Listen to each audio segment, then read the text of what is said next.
something inside us all. Discount Ray from Star Wars. Our demons. Right now, I bet Finn Balor is somewhere backstage or somewhere, anywhere, extremely jealous that his demonic persona is not a part of this event. As a special referee, For reasons we will never know. sold out AT&T. I'm sorry, but I can never hear the word sold out at a WWE show and not crack a smile. That's still one of the funniest jokes I've ever heard. What you guys got against red cages? It perfectly fits the description for an event that's supposed to be hell. What better way to describe hell than a blood red cage? Even if it does look like it was borrowed from a McDonald's children play area. Randy Orton is just as excited for the new Venom movie coming out next month as I am. Randy taking so much time debating about whether or not he should enter the cage. It's not like this is the first time he's ever been in the cell. Well, first time in a red cage, but still. I get that this match was created so Jeff Hardy could finally accomplish his longtime goal of competing in a Hell in a Cell match, but to be honest, the only reason that this match exists is because Randy has a creepy obsession with Jeff's spacers in his ear. There are other matches on the card deemed more worthy, not to mention more personal, of being inside the cell, but I'll get to that later. Fear my dangerous hands. Cage abuse. A pile of broken bones. Wah, wah. Remember the rules of this matchup? There aren't any rules inside Hell in a Cell, Tom. That has been clearly established for this match 38 previous times. Pinfall or submission in the middle of the ring. When clearly so many Hell in a Cell matches had pinfalls occur outside of the ring and even once on top of the cage. He had to be a different Jeff Hardy. Even though what we are witnessing throughout this match is the same Jeff Hardy we've always seen over the years in the WWE. I don't see a difference here in comparison to the rest. And Hardy and Orton. I completely burst out laughing the moment Randy hit the cage and then turned around right into the ring post. That was funny as hell. In a cell. Okay, I'm sorry. It's all legal. And Orton with a big twist. The fans are chanting, "We want tables," despite the fact that they got their wish before they even asked for it. There's already a table that got introduced. Favoring every opportunity. Randy was watching Jeff the whole time, even before Jeff could run at him for the baseball slide. And he's also fresh, too, so why he didn't move out of the way is beyond me. Here. Wait a minute. Seeing some TLC action early on inside Hell in a Cell makes the following TLC pay-per-view look unnecessary. Why wait for its own pay-per-view when we can have TLC action at any time? Jeff Hardy sends him again into the cell. That was clearly Randy who threw Jeff into the cell, not the other way around. It's literally impossible to confuse these two apart. Taking out the sins of the WWE Universe. Leave that job to me. Dude, don't yell that you're about to hit the Swanton Bomb. You're alerting Randy and giving him countless options to counter. But Orton still. The referee stupidly throwing the table away and robbing the WWE Universe of a potentially cool moment of table destruction. We interrupt Hell in a Cell 2018 to bring you Extreme Rules 2009. Clearly, Randy remembered what Jeff did to Edge 9 years prior to this event, and holy shit, it's been 9 years? What the hell happened to time? Randy is addicted to see-through shirts. Oh, childhood. Shockingly, this is nostalgic. Randy has Jeff literally locked inside of a ladder, but proceeds to simply stomp on his limbs instead of something more brutal, like stomping on the ladder, sandwiching Jeff further. Away again here on. Stop counting so fast. Good lord, somebody has obviously shown favoritism towards Randy Orton in this match. The referee might consider stopping this. It's Hell in a Cell. Stopping the match is ridiculous. No way anybody would make another stupid decision like that. That'd be ridiculous. Who the hell keeps putting the toolboxes underneath the ring? Get the referee in between it. Fuck no. Let Randy slice up Jeff all he wants. They signed on for this. They should make this match hard to watch. That's what makes Hell in a Cell a brutal environment. About fucking time we got something as brutal and hard to watch as this. This is the real Hell in a Cell. Gotten himself back up to his. Jeff is addicted to Randy's Orton's. Removing another 2 cents because seeing Randy's flesh literally hanging out of his leg gives us more examples of what this match should and should have always been like. Whatever it takes. Whatever it takes. Jeff took nearly 3 minutes to set up the 2 ladders and a table and didn't once consider giving Randy another beatdown just on the very case that he was letting him regain his composure. Gymnastics. Well, this confirms that Jeff Hardy can't fly. But still, that was quite the intense way to end this match. Despite losing, Jeff Hardy performed a hell of a final effort. He's calling for EMTs. Racing the cell before the match even ends. Just count, you fucking moron! Someone fire this stupid referee. Randy Orton. A little more enthusiasm next time, dumbass. That's how a ring announcer's job is supposed to work. He wants to talk about my 3-year-old daughter. AJ Styles is literally saying the same things he said a month ago. No offense, but I think this interview would be more interesting if he said something like Samoa Joe is making fun of my dog or something. Here's an example of a match that should have been contested inside Hell in a Cell. Again, I get that WWE wanted to give Jeff Hardy his moment inside the cell, but it would have made more sense for this extremely personal rivalry to collide inside the cell. Hell in a Cell is presented by... Skip! She is 18-2. By bringing up her record with a massive win streak, Tom just jinxed Charlotte's momentum considering she loses tonight.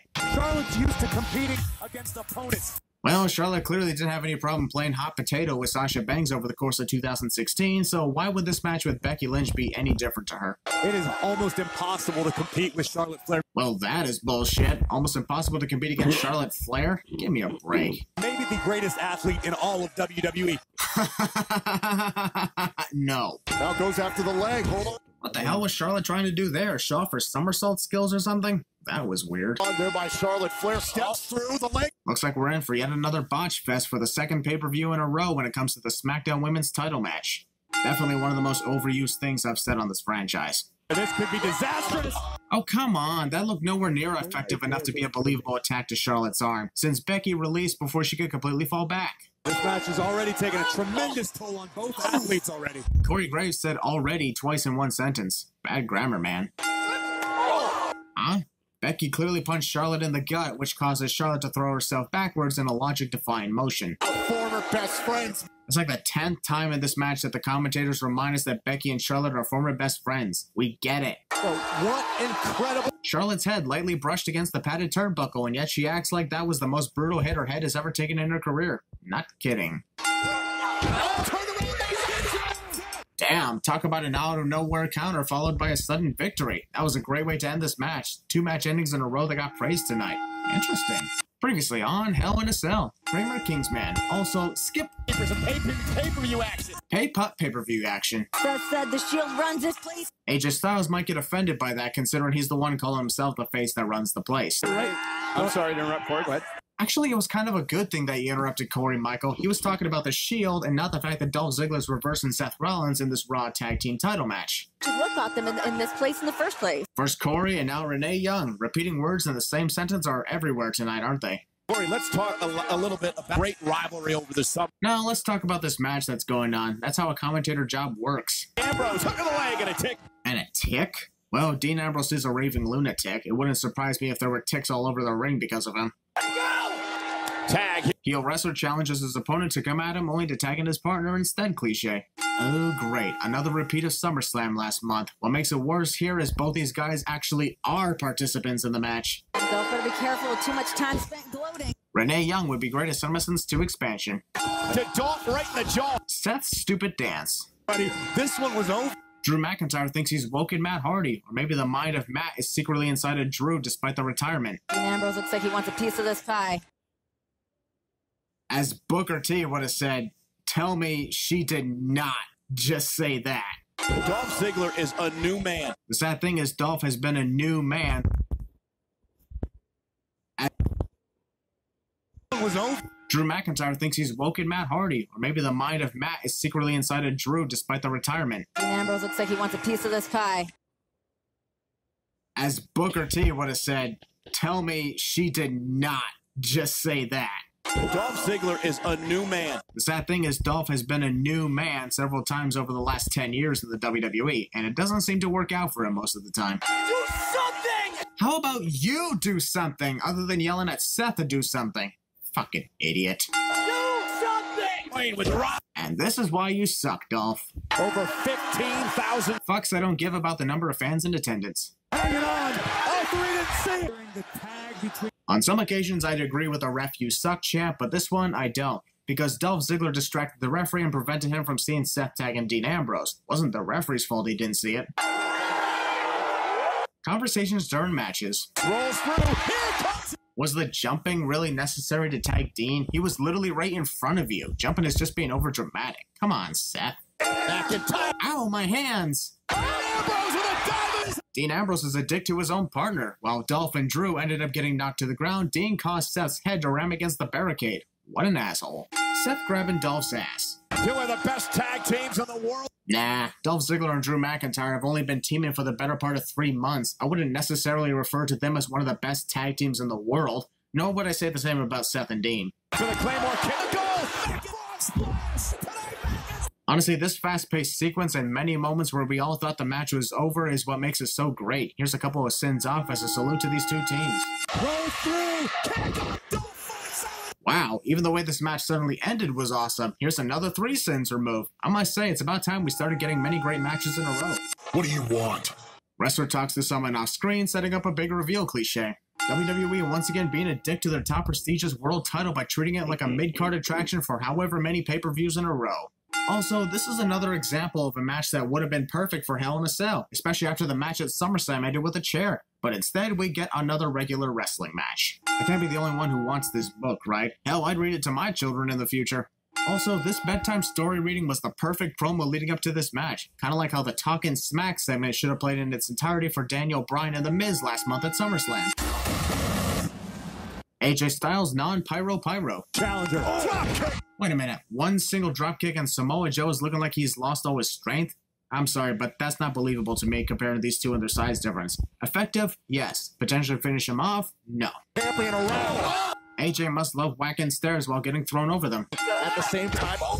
AJ leaped in the air to avoid Joe's leg sweep and ended up falling on his face. That was a little embarrassing. Wait a minute. First at SummerSlam, Samoa Joe outshone Zack Ryder with his own Rough Rider, and now at Hell in a Cell, he outshines Zack again with his own Broski Boot. Something tells me Joe secretly has a grudge against Zack Ryder for reasons unknown. Defend the title, or does he defend his family's honor? To be quite honest, a family's honor isn't something that can be defended in a wrestling match. No matter what happens, the family would always be proud of their wrestler because they stepped up to defend them. Samoa Joe Styles! Samoa Joe Styles? Wait, are you saying Joe is secretly in the Styles family? Dun dun dun! Samoa Joe enjoying dismantling the champion. Stating the obvious. Here comes Styles. Damn, the way Joe collided with AJ, it didn't even look like AJ attempted to do a corkscrew flip. That made this more realistic and awesome. Whoever the hell that asshole was that yelled pineapple doesn't belong on pizza. I disagree. I absolutely love pineapple on pizza. It's called Hawaiian style. It's absolutely delicious. Come at me. Strike by the champion. Well, dang, that's another sin off for AJ's amazing strength to be able to pull that off. Cover him, Joe. You got this. Quit your cheerleading, Corey. Down, there's the cover and Styles. Just like Roman Reigns hitting the floor before Brock Lesnar at the Greatest Royal Rumble, this is our next Han shot first moment in 2018. In this case, AJ tapped first before he could successfully pin Joe. Samoa Joe thinks he won the WWE Championship despite not recognizing that it's AJ's music that's playing and not his. Even despite the fact that AJ tapped first, the referee's decision is final, so the title theft sin qualifies in this case. Wait a minute, AJ! Post-match assault. Double what the fuck moment right there.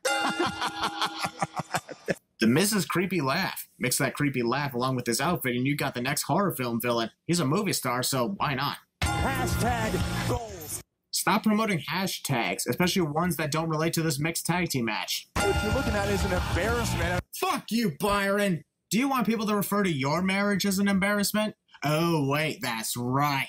Promoting that god-awful Marine franchise. Can't believe they're still doing those films after many failures. A loving couple that has each other's backs. That's exactly like the Miz and Maurice, asshole. The women must face the women, the men must face the men. Boring. Let's have an intergender tag team match instead. Would make this much more fun, especially considering Brie Bella has already assaulted the Miz on multiple occasions.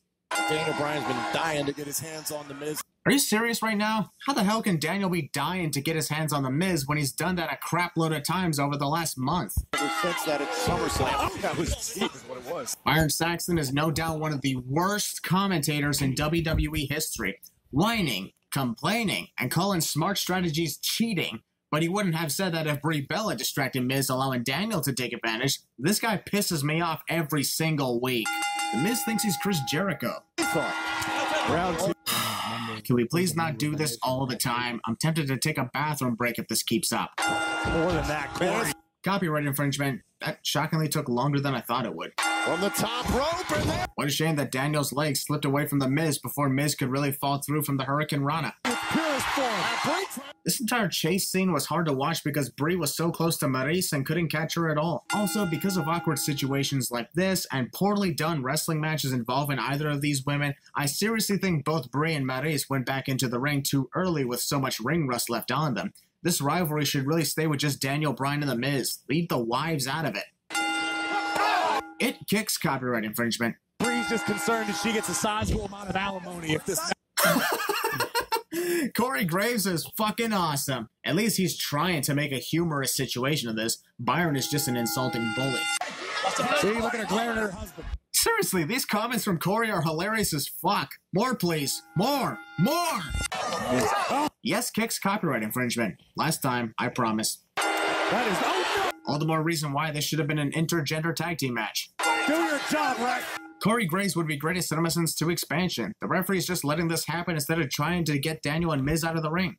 I understand that this was one of the more brutal things we've seen inside Hell in a Cell in recent years, but we already saw this. Can we please move on? No offense, but this feels like a match we can skip because, let's be honest, after what we saw between these two at SummerSlam, is there any doubt as to who will win this match? Alicia Fox's weird outfits. Who gives a shit about Hulu? Honestly, considering retirement for that sin. Starting to say that a little too much. Yet another extremely random match added to the random list of random matches for this random show. And I just said random 4 times in one sentence. Ronda Rousey. I don't think there's been a single match involving Ronda Rousey where sins were not removed at all. That move was definitely impressive. A little too close to the rope. The referee completely ignored the fact that Mickie James and Alicia Fox pulled Alexa Bliss out of the ring despite glancing in that direction. He should have called for the disqualification, or at least eject Alicia and Mickie. Tonight with Mickie James. Nikki James? Who the hell is Nikki James? That awkward moment when you realize that this match is the most competitive that Ronda Rousey has ever contested since her debut. All the other matches were either squash victories or her getting dominated by Nia Jax. It only took WWE 9 months to have Ronda actually in a competitive match with no easy victory. To lose her women's championship in the very first defense. Well, if Ronda ended up losing the Raw Women's title in her first defense, I know what'll cheer her up. Just look at Sasha Banks. She had 4 title reigns with that belt. All were absolute failures. Ribs are in. This is Ronda fucking Rousey, the last person you want to be monologuing to in the middle of a women's title match. No offense, but you're an idiot, Alexa. Ronda Rousey's one of the... Grr. Seriously? Again? You will get your rematch at WWE Super Showdown. Despite the fact that the match for Super Showdown had been official the past 2.5 weeks. Mick Foley as the guest referee for this match is one of the most random decisions next to every match on the Super Showdown card. Also, this match is technically Braun Strowman's Money in the Bank cash-in, but he is not shown with his briefcase, nor is it in the presence of Mick Foley or the timekeeper throughout the match. As a matter of fact, it's not even mentioned that much at all. It's like it never existed. Talk about killing the prestige of the briefcase and contract. And a champion will survive. Corey Graves just jinxed it, considering neither Roman Reigns nor Braun Strowman survives this match. Roman Reigns at SummerSlam. Renee was about to mention something about Roman since SummerSlam, but then says absolutely nothing. Who knows what she was going to say? It's a mystery. For the first time ever, it's going to hell. Despite the fact that the Universal Championship was defended inside Hell in a Cell by Kevin Owens in 2016. So this is actually the second time the Universal title has ever went through this cell. Braun Strowman. Damn, the second title theft of the night. Driven in to Hell in a Cell. Michael, the name of the match is Hell in a Cell. The cage is just the cell. The hell is the match. Braun has been taken off of his feet. Not exactly. True, Braun was taken out of the ring, but he is still on his feet. I don't see him lying on the ground. Braun is doing everything in his power to crush Roman's face with his boot, but what he doesn't realize is the movement is causing him to start twerking his ass. Steel steps in hand. Steps. Maybe next time don't hesitate and stare at the steps once you pick them up. That way Roman wouldn't have easily taken advantage. Strowman stunned. Even Roman Reigns is tired of Roman Reigns. If that makes any sense. And no disqualification. Shut up. Over the body. I've never seen one of those break that quick before. Yes, you have. The Universal Championship. Did he get him? Yes, he did. Braun Strowman won the match since Mick Foley made a successful 3 count. The fact that Mick allows the match to continue after completing a pinfall is worth 10 sins. Picking up speed. The strategy of running across the entire ring to get to his opponent has never worked for Roman's case, specifically against Braun. Man, I remember when Braun threw a goddamn chair right into Roman's face. Who else remembers that hilarious moment? Stay down, you moron! First, Braun yells at Roman and then misses him completely with a single slap. That was a little weird. Ever seen a man who enjoys inflicting punishment? Brock Lesnar? You know, when he bothers to show up, that is. Gotta take him out again! This spear through the table puts both Braun and Roman out of commission for literally the rest of this match. And this match goes on for another 11 minutes, too. I'll be honest, that is completely unbelievable that these two monsters would be out cold for that long period of time after something like that. You know, this brawl outside the cell would have been a lot more fun if there was also chaos going on inside the cell, too. Just maybe this would get a lot more exciting. Alas, it doesn't. I've seen this one too many times to even be impressed with fighting on top of the cell. Unless the wrestlers are going to do something crazy and psychotic on top of the cell, then what's the point of fighting up there anymore? Ooh, they're 20 feet in the air, big whoop. At this rate, only Shane McMahon, or maybe Jeff Hardy too, are crazy enough to actually put on a memorable moment from the top of the cage. We interrupt Hell in a Cell 2018 to bring you the 2014 edition, and the 2017 edition, and all the other times someone's fallen halfway down the cell through a table below. Rollins crashed and burned it down! Oh, fuck you. So, let me get this straight. Brock Lesnar is such a lazy fucking bastard to show up to defend his Universal Championship, but has no problem showing up here to cause chaos? What a prick. This easily breakable door is easily breakable. Oh, come on! Roman Reigns and Braun Strowman hardly took much damage at all in this match, were having an 11-minute rest during the chaos outside and even on top of the cell, and only took a few weapon shots and an F5 each courtesy of Brock Lesnar. And yet the referee is calling off the match, ruling it a no contest? I'm tossing in 50 sins to culminate this sin video. Hell, even Jeff Hardy and Randy Orton took worse punishment, and they managed to finish their match. This was a great event with a horse shit ending.